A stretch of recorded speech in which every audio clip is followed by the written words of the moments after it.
সবাইকে শুভেচ্ছা জানাচ্ছি। একটা আপডেট নিয়ে আসলাম আপনাদের মাঝে। আপনারা আইন আদালত সম্পর্কে বিভিন্ন সময় বিভিন্ন প্রশ্ন করেন, বিভিন্ন ধরনের সুবিধা অসুবিধা নিয়ে আমাদেরকে প্রশ্ন করে থাকেন। আপনাদের মনের কষ্ট, মনের দুঃখ শেয়ার করেন কমেন্টের মাধ্যমে।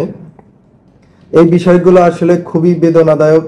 আজকে আপনাদের যে এই সমস্যাগুলো তৈরি হয়েছে, এই সমস্যার একটা সমাধান আমাদের যে রাষ্ট্রের নায়ক বর্তমানে আছেন ডক্টর ইউনূস স্যার, তিনি কিন্তু অলরেডি দিয়ে দিয়েছেন। তার জাতির উদ্দেশ্যে যে গতকাল ভাষণ দিয়েছেন, সেই ভাষণে তিনি এই বিষয়টি শিওর করেছেন যে আপনাদের রাজনৈতিক মামলাগুলোর ভবিষ্যৎ কি হবে, আপনাদের সন্ত্রাস বিরোধী অপরাধ দমন ট্রাইব্যুনালে যে মামলাগুলো হয়েছে সেই মামলাগুলো কি হবে, তারপরে যে সাইবার নিরাপত্তা আইন, ডিজিটাল সিকিউরিটি অ্যাক্টে যে মামলাগুলো দায়ের করা হয়েছে সেই মামলাগুলোর ভবিষ্যৎ কি হবে।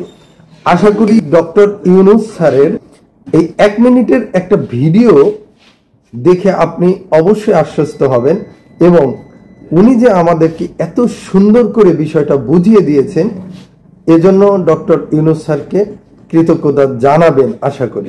তবে দেরি করে কি হবে, চলেন আমরা দেখে আসি ডক্টর ইউনূস স্যারের সেই ভিডিওটি, যেই ভিডিওতে তিনি রাষ্ট্রের উদ্দেশ্যে ভাষণ দিতে গিয়ে গুরুত্বপূর্ণ কিছু কথা বলেছেন, যে কথাগুলো মিস করলে আসলে আপনাদের মানে অপূর্ণতাই থেকে যাবে। আমাদের সাথে এতদিন থাকার পরেও এই বিষয়গুলো না জানলে অপূর্ণতা থেকে যাবে।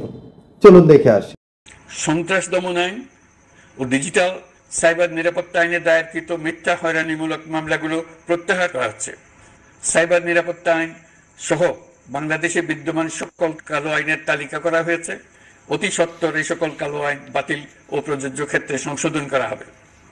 সাংবাদিক সাগর রনি হত্যাকাণ্ড সহ বহুল আলোচিত 5টি হত্যাকাণ্ডের তদন্ত ও বিচার অগ্রাধিকার ভিত্তিতে ও দ্রুততম সময়ে নিষ্পত্তির জন্য সহায়তা প্রদান করা হচ্ছে।